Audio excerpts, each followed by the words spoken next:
I've owned this bike for over 2 years now, so I'd say I'm pretty qualified to give you guys my own personal opinion. And before we get started, if you guys are interested in flipping the color of your display, just like this one right here, you can go into the description, click on the top link below, and it will take you to our site. And if you guys are interested in purchasing a GoPro mount for your helmet, specifically a center mount, you can also go on the top link in the description, ridetechmoto.com. Before we get talking about the things I like about this motorcycle, I want to talk about the negatives, because there are quite a bit, and I'm not the type of person that sugarcoats things unlike other FZ-07 owners. One of the smaller things would be the welds on the swing arm. Over time, the paint on the welds will flake off and rust over time. Granted, I have not experienced huge amounts of rust on my personal bike, but there are people that have had a lot of rust appear on their swing arm. Another small con will have to be that most of the panels are constructed out of plastic, and they are pretty squeaky. Although this doesn't bother me, since you can't hear any of it when the bike is running. The bigger problems begin when you start sitting on the bike. The seat, first of all, does not have any good cushion, just like all the other sport bikes, and for the bikes that were made up to the year of 2017, the seat is really narrow towards the front and is fairly slanted. Because of this, on long rides the seat becomes really uncomfortable, and over time you just start sliding down onto the narrow part of the seat, which gets pretty annoying. Luckily, this has been fixed in the new gen of the MT-07. The biggest problem for me is definitely the transmission. This happens very rarely and has happened to me a couple of times, as well other FZ-07 owners have also experienced this issue. Occasionally the gear will slip out and get stuck in between, but more often than that, the bike will just randomly slide back into previous gear, as shown here. What are you doing, bike? My bike downshifted itself.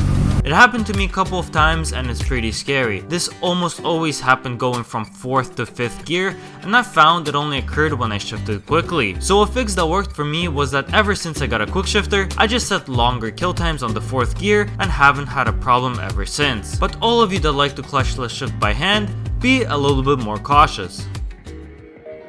Now this bike is really cheap, and when I say cheap, it's not cheap right out of a dealership, but these bikes were on the market for quite some time now, and every year the cost has been going down. So now you can easily grab an FZ-07 for around $5,000. Also, the repairs. This is a Japanese bike. First of all, Yamaha is one of the most reliable motorcycle manufacturers today. Second of all, this is a Japanese motorcycle. Parts are readily available for it, so the repairs won't be as expensive as, let's say, a European bike such as a KTM or a Ducati. And since this bike is cheap, that means more people are gonna buy it because of the lower budget. That means aftermarket manufacturers are able to produce more aftermarket parts for them for these bikes because there's a bigger demand. So there's just so many aftermarket parts for this Yamaha FZ-07. Like if you go outside and see an FZ-07, you'll probably never see the exact same FZ-07 because there's just so many different configurations and mods that you can install on this bike to make it your own. Now, unlike many first impression reviews that don't include long-term factors that affect this motorcycle, in my experience there's a couple of things I wanted to mention. The tires actually last a really long time. The Michelins that the bike comes with will last around 20,000 kilometers or 12,000 miles, and in my experience they were decent tires. Also, if you work quite a lot on your bike, you'll realize that there are two bolts that hold down the seat. I've noticed over time that from just the sheer factor of taking the bolts in and out, the threads in the seat bracket will slowly start grinding away and give me trouble when putting the bolt back in. So I decided to use a helicoil kit and inserted steel threads, which never gave me any problems ever since.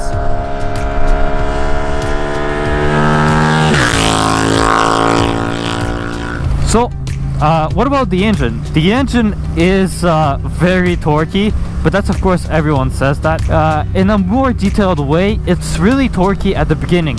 It has a lot of pull, it has a lot of wheelie potential, but compared to other bikes, it does fall off pretty hard up on the top end.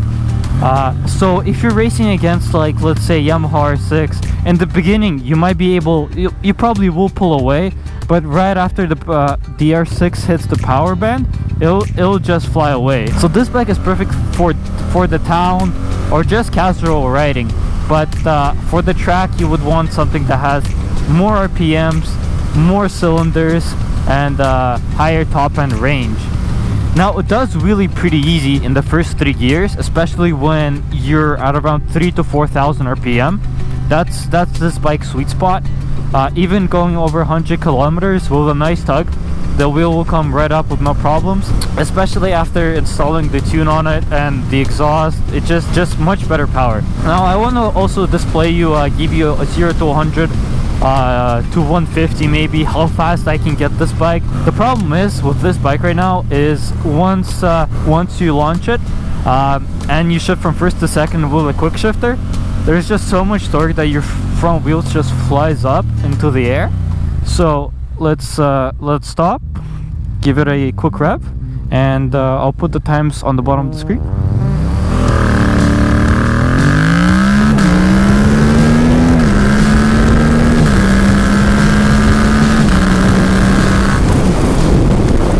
There's a quick 0 to 160 right there, and this bike does corner pretty well as well, especially on good tires, and because it is pretty light and the wheelbase is pretty short. Now let's do a quick turnaround. And the U-turns are so easy. We're gonna do another launch. Hopefully I can do this one a little bit better.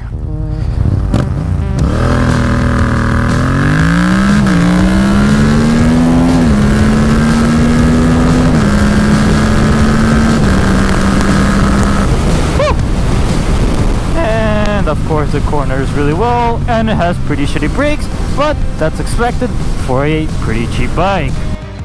Now, is this a good beginner bike? A couple of years ago this question was easy to answer, but since the FZ-07 has been out on the market for quite a long time, it's getting harder to justify buying a new 300cc motorcycle when you can just get a more powerful FZ-07 for a lower price. It all comes down to personal preference. If you're comfortable starting on a more powerful bike and you've done a lot of research, then go for it. And if you're not comfortable, then buy a lower cc bike. This topic has been beaten to death by other YouTubers, so there's plenty of info online for you to look into. Now, I have this love-hate relationship with this dash. Of course, now it has the LCD flip kit, so it looks much better. But this dash is pretty good. It gives you a lot of bars for your gasoline. It shows you everything that you need. But unfortunately, the way they placed it is like right under your chin.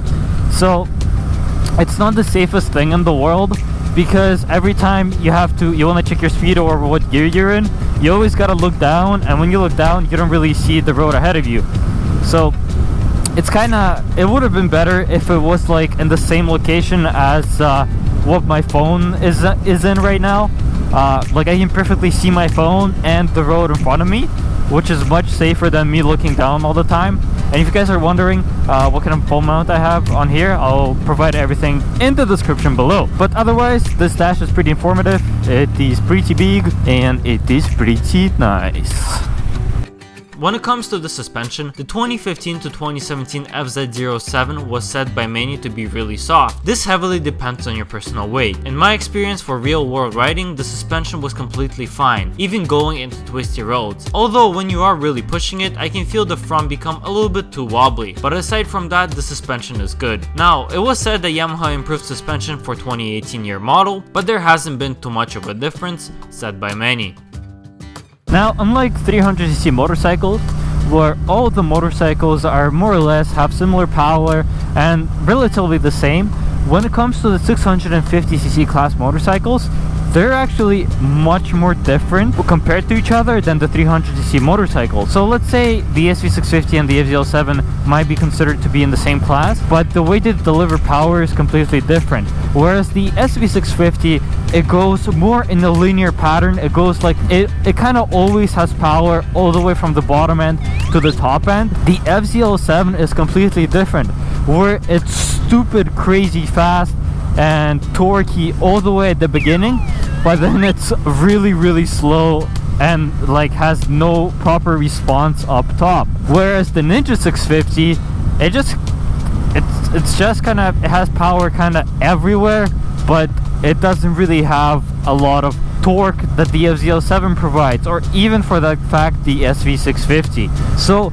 if you want a hooligan bike that has a lot of wheelie potential, that can wheelie in the first 3 gears easily, then the FZ-07 is your choice. If you want a more tame bike, but that has quite a bit of power going from low end to top end, the SV650 would be a pretty good choice. If you just want a good 650cc, like beginner friendly, super friendly bike that is fairly smooth, I'd go for the Kawasaki Z650 or the Ninja 650. Thank you guys so much for watching this video. Many other videos are coming out soon, and we'll see you in the next one.